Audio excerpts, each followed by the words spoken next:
Alright.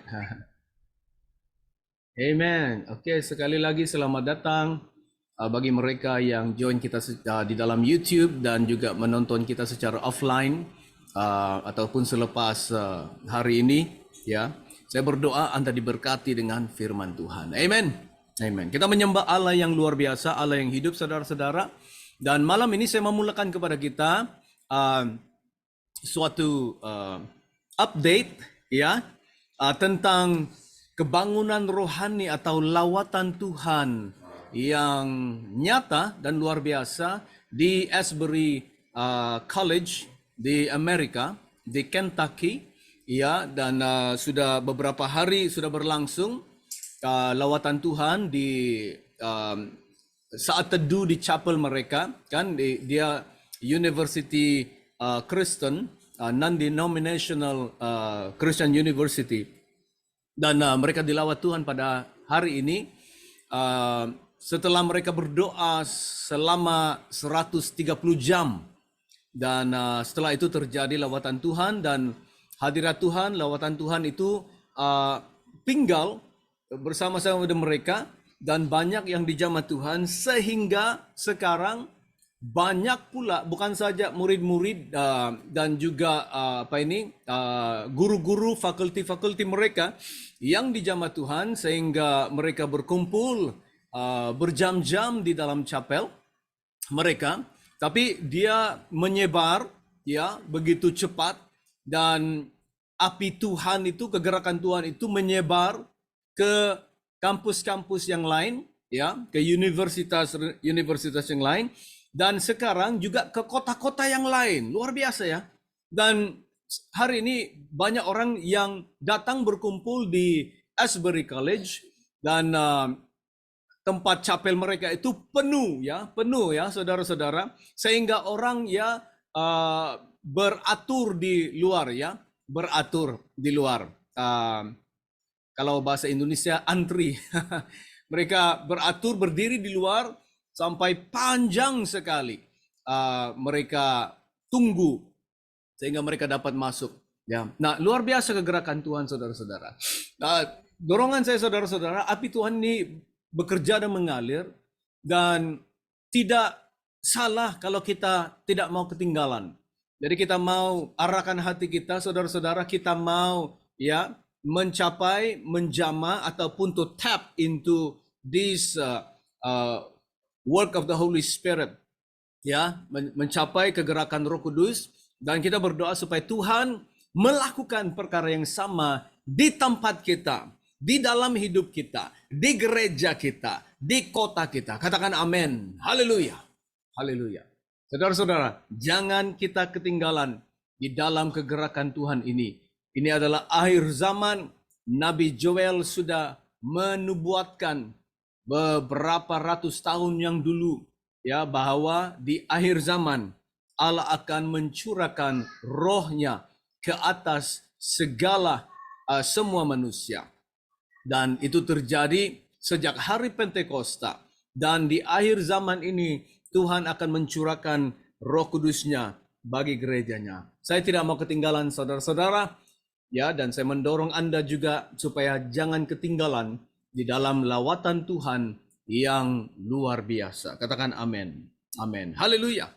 Haleluya. Malam ini saya mau membawa firman Tuhan kepada kita, karena bulan ini adalah bulan Februari, seperti saya sebutkan minggu lalu bahwa ini adalah bulan kasih. Karena Valentine, banyak orang menyebut tentang kasih. Ya, saya tidak tahu di antara Anda, berapa di antara Anda mendapat bunga pada hari Valentine. Tapi saya mau beritahu saudara-saudara, saya tidak dapat bunga. Apapun tidak ada. Tapi kita berbicara tentang kasih Tuhan. Kita berbicara tentang kasih Kristus dalam hidup kita. Dan malam ini, ya, minggu lalu saya kongsikan tentang menyatakan kasih Allah lewat penginjilan, ya, manifesting God's love through evangelism. Dan malam ini saya mau berbicara tentang dikuasai oleh kasih Kristus. Dan kita mau bahaskan ini, saya mau kongsikan ini, apakah maksudnya dikuasai oleh kasih Kristus.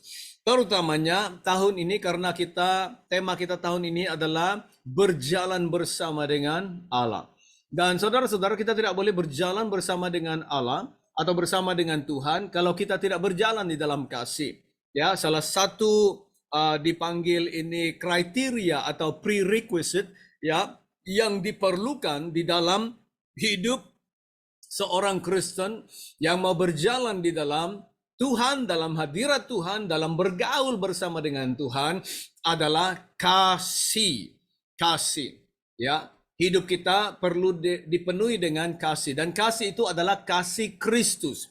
Kasih Allah sendiri, bukan kasih kita, kasih manusia, karena kasih manusia itu walaupun kita ada, ya, sebagian besar kasih itu dalam hidup kita, tapi dia terbatas. Tidak boleh dibandingkan dengan kasih Allah dalam hidup kita, karena kasih Allah itu tidak memandang rupa. Kasih Allah itu tidak memandang bulu. Kasih Allah itu tidak ada batasnya. There is no condition. God's love is unconditional love yang disebut agape love. Kasih agape. Dan kasih inilah yang harus menguasai hidup kita. Dan kita tidak boleh juga dikuasai dengan kasih ini kalau kita tidak percaya dengan Tuhan Yesus, kita tidak menyerahkan hidup kepada Tuhan Yesus, kita tidak bertobat, kita tidak menerima Tuhan Yesus dalam hidup kita. Kasih ini tidak akan tinggal dalam hidup kita, apalagi menguasai kehidupan kita. Nah, malam ini saudara-saudara, kita buka Alkitab, kita baca dalam 2 Korintus pasal 5 ayat 14 dan 15. 14 dan 15 ya. Jadi kita baca di sini katanya, sebab kasih Kristus, saya warnakan beberapa perkataan di sana karena saya akan kongsikan perkataan-perkataan ini nanti sebagai poin-poin saya ya. Jadi katanya di sini, sebab kasih Kristus yang menguasai kami, karena kami telah mengerti bahwa jika satu orang sudah mati untuk semua orang, maka mereka semua sudah mati. Dan Kristus, ayat 15, dan Kristus telah mati untuk semua orang, supaya mereka yang hidup tidak lagi hidup untuk dirinya sendiri, tetapi untuk Dia yang telah mati dan telah dibangkitkan untuk mereka. Untuk mereka. Nah, kita akan ambil satu persatu, saya kongsikan malam ini. Ya, katanya di ayat 14, sebab kasih Kristus yang pertama. Kasih Kristus. Kasih Kristus. Apakah itu kasih Kristus? Maksudnya kasih Kristus. Kita sudah sebutkan minggu yang lalu bahwa Allah telah menunjukkan atau mendemonstrasikan kasih-Nya kepada kita lewat penyaliban Tuhan Yesus, atau lewat Tuhan Yesus yang disalibkan disalibkan di kayu salib. Disitulah Tuhan menyatakan kasih-Nya. Mari kita baca Roma 5 ayat 8. Roma 5 ayat 8. Katanya, tetapi Allah menunjukkan kasih-Nya kepada kita oleh karena Kristus telah mati untuk kita ketika kita masih berdosa. Itu kasih Allah. Kasih Allah.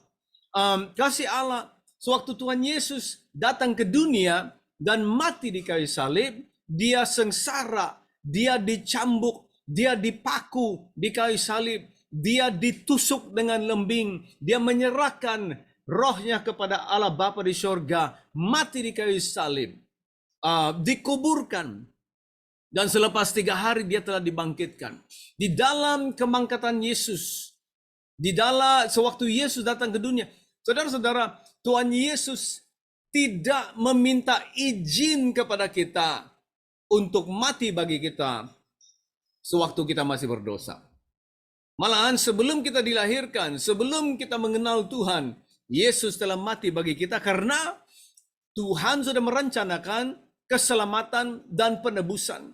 Tuhan melihat di masa depan, jauh di masa depan, in the future, bahwa manusia memerlukan penyelamat.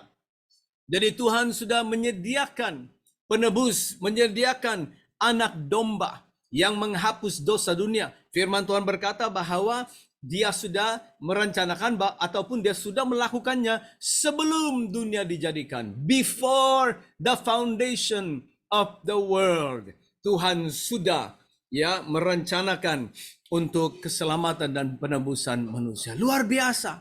Jadi kita yang lahir di dunia, yang kita perlu adalah hanya untuk mendengar berita Injil keselamatan, menerima berita Injil keselamatan, bertobat, dan menerima penyelamat yaitu Tuhan Yesus Kristus. Lalu penebusan keselamatan yang Tuhan sudah sediakan itu akan berlaku di dalam kehidupan kita. Amen. Kita baca Yohanes 13 ayat 1. Ini kasih Kristus. Katanya sementara itu sebelum hari raya Paskah mulai, Yesus telah tahu bahwa saatnya sudah tiba untuk beralih dari dunia ini kepada Bapa. Maksudnya dia akan mati, disalibkan nanti, dan dia akan bangkit dan dia akan naik kepada Bapa di surga. Sama seperti ia senantiasa mengasihi murid-muridnya, demikianlah sekarang ia mengasihi mereka sampai kepada kesudahannya atau sampai kepada ujungnya. He loved them unto the end. Ya, itu kasih Kristus. Saudara-saudara, kasih Kristus tidak pernah berubah. Yeremia berkata, Yeremia kalau saya tidak silap 31 ayat 3, dia berkata kasih Allah itu adalah kasih yang abadi, kasih yang tidak berkesudahan. God's love is an everlasting love. Dia tidak pernah berubah kasihnya. Kalau kita akan berubah. Banyak orang Kristen berubah kasihnya, berubah kesetiaannya kepada Tuhan. Hari ini panas bagi Tuhan, hari ini berapi-api bagi Tuhan, tapi nanti kemudian tidak ada lagi. Tidak lagi. Hari ini begitu giat beribadah, pergi gereja beribadah kepada Tuhan, tapi kalau ada masalah berubah hatinya, tidak lagi datang gereja, dia berada bersembunyi di rumah terperuk di dalam kamarnya. Kasih manusia terbatas, tapi kasih Allah tidak berubah. Itulah firman Tuhan begitu konsisten kalau berbicara tentang kasih Allah. Kasih Allah itu adalah kasih yang tidak berkesudahan walaupun kita tidak mengasihi dia lagi.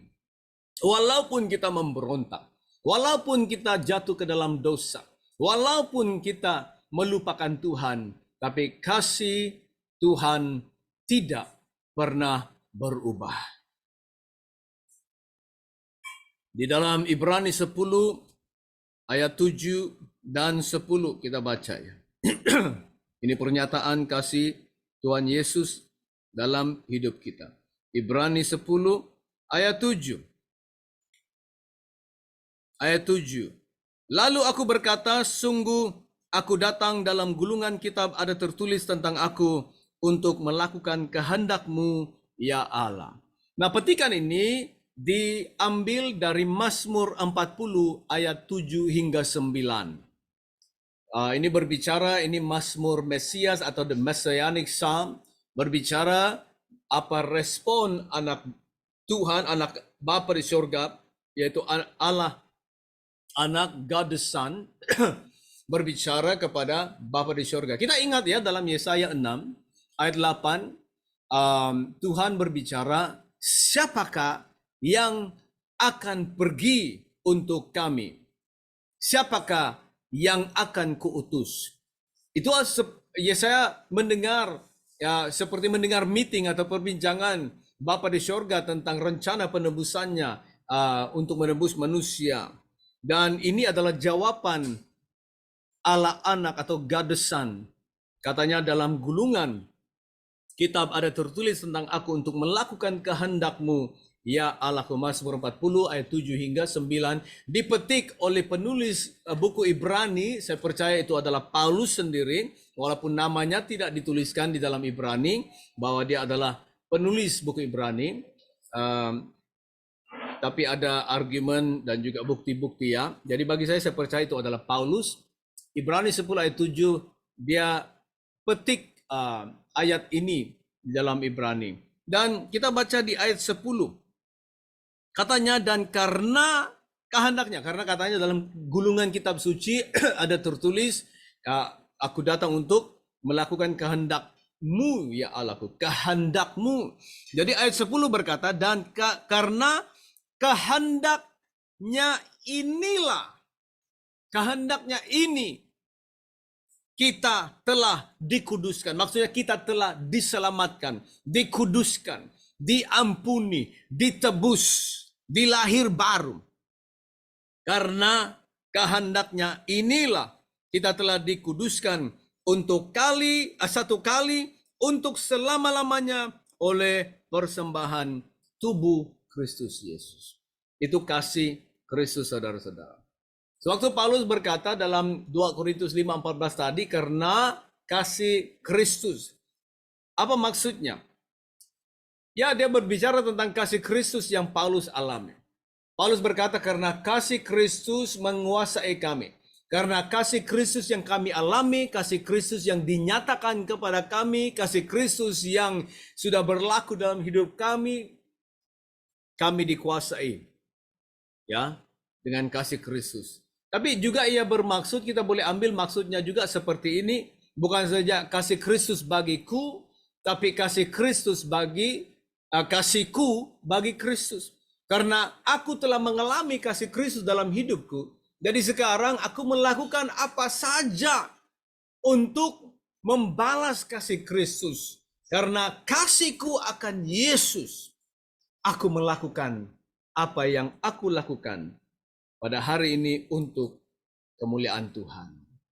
Dan lagi perkataan yang kedua, menguasai kami. Katanya karena kasih Kristus menguasai kami. Apakah perkataannya ini? Maksud perkataan ini. For the love of Christ constrains us. Perkataan ini. Menguasai kami. Di dalam bahasa Yunani, perkataan ini adalah sunike. Ya, atau suniki. Ya, saya tidak tahu kalau saya sebut dengan betul. Tapi sunike dalam Yunani ini bermaksud pegang erat atau dipegang erat.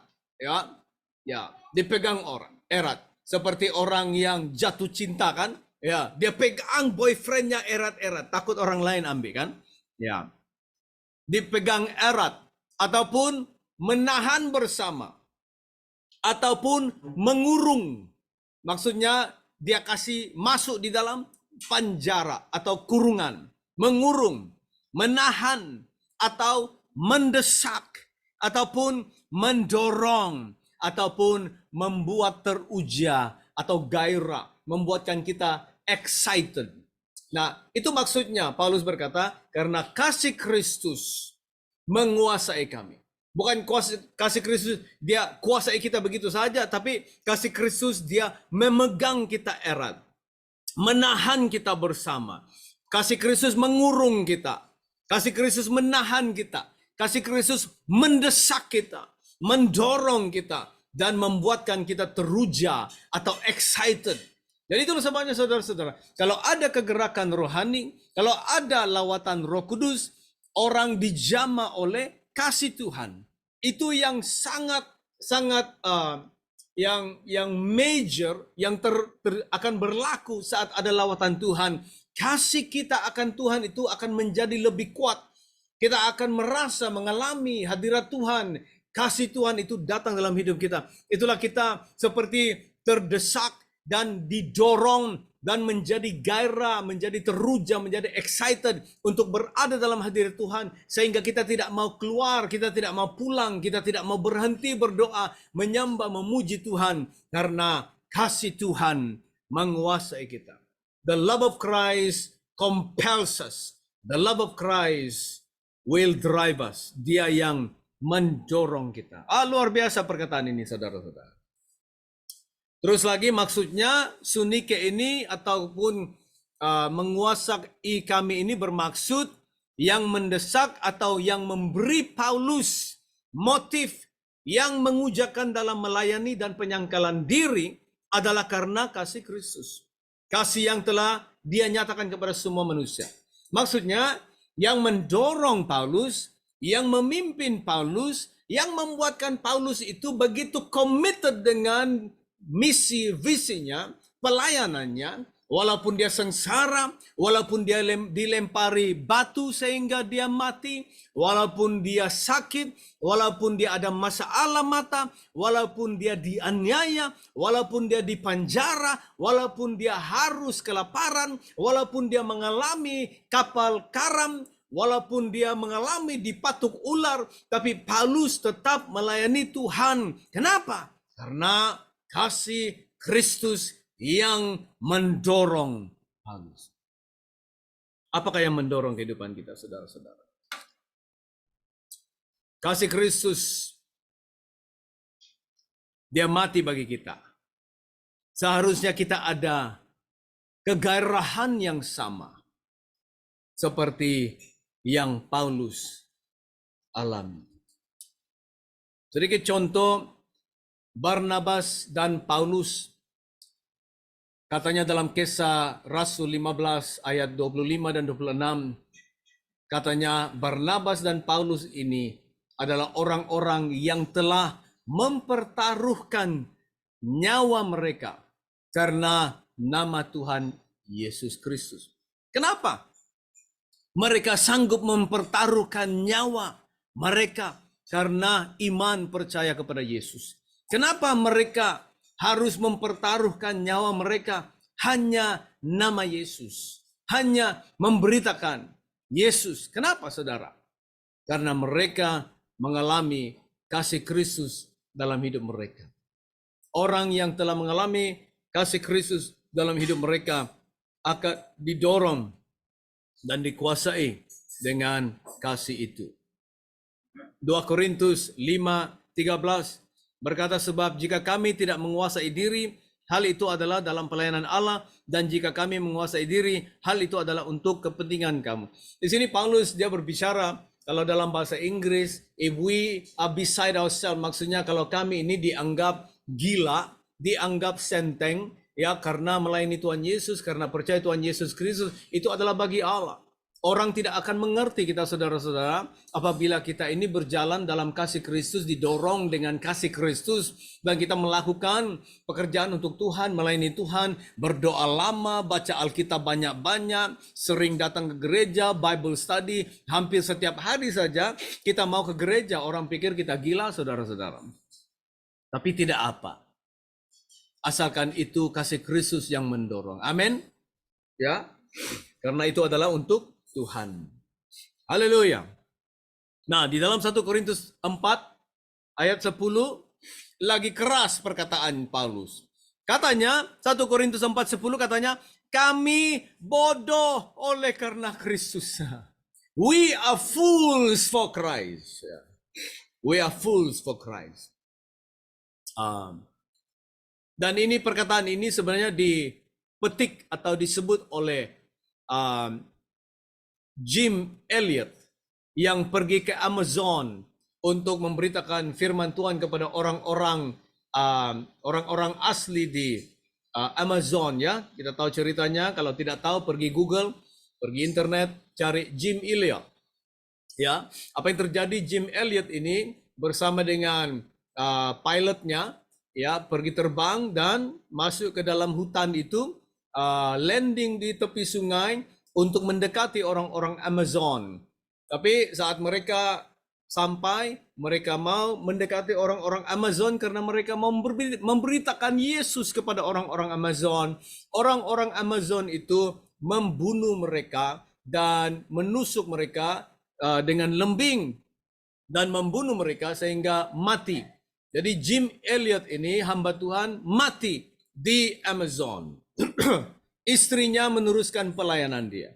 Tapi istrinya tidak give up, tidak putus asa, saudara. Dia tetap melakukan sesuatu untuk mendekati orang-orang Amazon ini, orang-orang asli, ya, orang native di Amazon, sehingga mereka mengenal mereka, dan orang-orang ini mengenal, terbuka untuk mengenal mereka, sehingga mereka mendengar pemberitaan Injil dan mereka menjadi orang Kristen, sehingga ketua kampungnya, chiefnya itu menjadi orang Kristen dan sudah mengerti.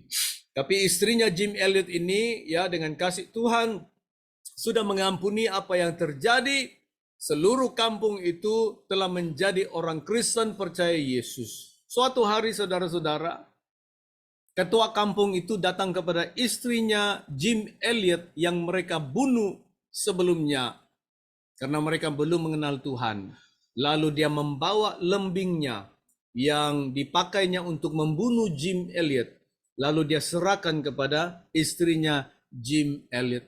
Lalu ada terjadi pemulihan, pengampunan, pemulihan, kuasa kasih Tuhan bekerja dengan luar biasa. Haleluya. Jadi katanya ada lagunya, if we are fools for Christ, ya, kami ini bodoh karena Kristus. Saudara-saudara, kasih Kristus mengubahkan kita. Dan inilah sebabnya kita melakukan apa yang kita lakukan demi Kristus. Walaupun orang tidak mengerti. Kadang-kadang keluarga kita sendiri tidak mengerti. Teman-teman kita tidak mengerti. Dulunya sewaktu saya mengenal Yesus, karena kalau kita mengenal Yesus, saudara-saudara, kita seolah-olah tidak boleh tinggal di suatu tempat. Saya dilahirkan di dalam keluarga Katolik, saya dibesarkan dalam gereja Katolik, tapi saya mencari Tuhan, seolah-olah tidak ada lagi yang saya boleh pelajari, tidak ada apa-apa lagi yang boleh mereka berikan kepada saya. Sehingga itu mendorong saya untuk mencari Tuhan di luar gereja Katolik.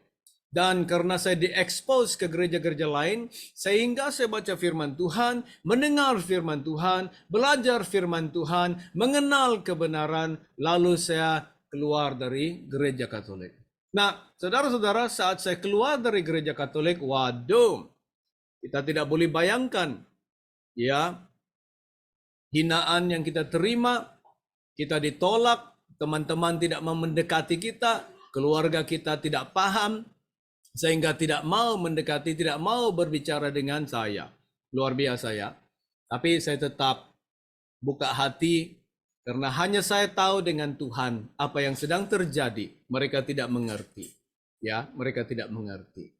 Kasih Tuhan membuatkan kita seolah-olah bodoh di depan mata orang lain.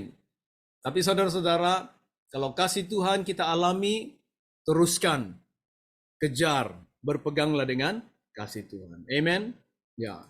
Lagi dalam 2 Korintus 5 ayat 14-15 katanya, karena Kristus telah mati untuk semua. Yesus telah mati untuk semua benar. Keselamatannya adalah untuk semua benar. Tetapi hanya setiap individu harus percaya dan terima, dan hanya yang percaya dan terima itu diselamatkan. Sewaktu Yesus mati di kayu salib, keselamatan Tuhan itu disediakan untuk semua orang. Tapi bukan semua orang yang selamat. Hanya yang percaya diselamatkan. Yohanes 1:12 berkata, keesokan harinya ketika orang banyak, Yohanes 1 ya, Yohanes 1. Yohanes 12. Yohanes 1 ayat 12. Luar biasa firman Tuhan ini. Katanya, tetapi semua orang yang menerima dia. Jadi semua orang yang menerima dia. Bukan semua orang, ada yang tidak menerima, ada yang menerima, tapi semua orang yang menerima. Ya, whoever receive him, he who receive him. Maksudnya semua orang yang menerima dia diberinya kuasa menjadi anak-anak Allah, yaitu mereka yang percaya dalam namanya. Ya, as many as receive him, to them he gave the power to become the sons of God or the children of God. Yesus mati untuk semua. Yesus datang ke dunia untuk semua. Yohanes 3:16 katanya, karena begitu besar kasih Allah akan dunia ini. Maksudnya semua orang di dalam dunia. Yohanes 3:16, karena begitu besar kasih Allah akan dunia ini, sehingga dia telah mengutus anaknya yang tunggal. Tapi barang siapa percaya tidak akan binasa, tapi beroleh hidup yang kekal. Oke? Nah, Roma 10 ayat 9-10 katanya, kalau kita mengaku dengan mulut kita, percaya dengan hati kita bahwa Allah telah membangkitkan Yesus dari mati, maka kita akan diselamatkan. Saudara-saudara, Kristus telah mati untuk semua. Berita ini harus diberitakan kepada semua.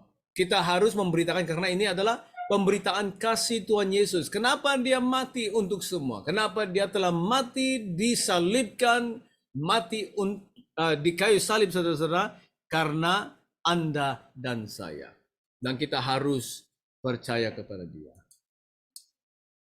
Nah, karena kita mengalami kasih Tuhan dalam hidup kita, kita tidak lagi hidup bagi diri kita sendiri, tetapi bagi Kristus.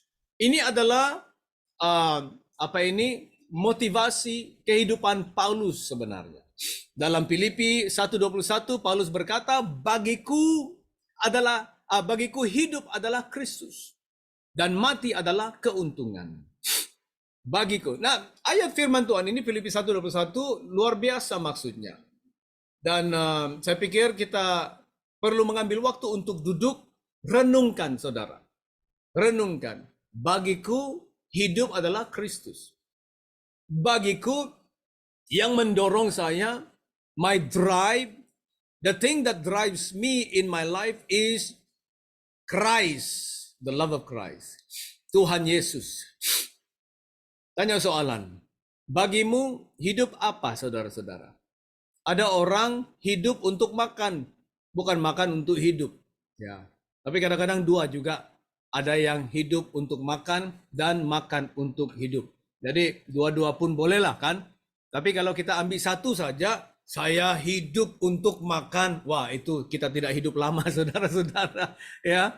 Tapi kalau kita makan untuk hidup barangkali boleh hidup lama sedikit lah. Ya. Apakah motivasi hidup kita? Paulus motivasi hidupnya adalah Kristus. Katanya bagiku hidup adalah Kristus. Kalau mati kata Paulus bukan rugi. Mati adalah satu keuntungan. Karena Kristus. Galatia 2:20 kata Paulus, namun aku hidup, tetapi bukan lagi aku sendiri yang hidup, melainkan Kristus yang hidup di dalam aku. Dan hidupku yang kuhidupi sekarang di dalam daging adalah hidup oleh iman dalam Anak Allah yang telah mengasihi aku dan menyerahkan dirinya untuk aku. Wah, kalau ini kita mengerti saudara-saudara, luar biasa kehidupan Kristen yang kita hidupi. Amin. Ya. Dan kesimpulannya saudara-saudara. Saya ada soalan mau tanya. Sudahkah Anda mengalami kasih Kristus? Kalau sudah, kasih Kristus itu harus menguasai hidup Anda. Harus mendorong, harus memimpin. Kasih Kristus seharusnya yang menguasai hidup Anda hari ini. Kalau Anda belum mengalami kasih Kristus saudara-saudara, tidak susah. Hanya berdoa, buka hati kepada Tuhan. Katakan, Tuhan Yesus, aku mau mengalami kasih-Mu. Aku mau Tuhan tinggal dalam hatiku. Aku bertobat Tuhan. Aku membuka hati dan mengundang Yesus untuk hidup di dalam hidupku. Dan dari hari ini sampailah akhir hidupku. Aku mau berjalan setia beribadah kepada Tuhan Yesus. Amin. Soalan yang kedua. Berapa banyakkah kasih Kristus menguasai diri Anda? Anda boleh melihat itu di dalam kehidupan seharian Anda. Di dalam karakter, di dalam pergaulan, ya, di dalam kita berjalan setiap hari, kita boleh lihat bagaimana banyaknya saudara-saudara kasih Kristus menguasai kita. Nah, tahun ini untuk berjalan bersama dengan Tuhan, kita perlu berjalan di dalam kasih Kristus. Karena sungguh mustahil untuk kita berjalan dengan Tuhan kalau tidak ada kasih di dalam Kristus, ya. Dan izinkanlah kasih Kristus menguasai Anda.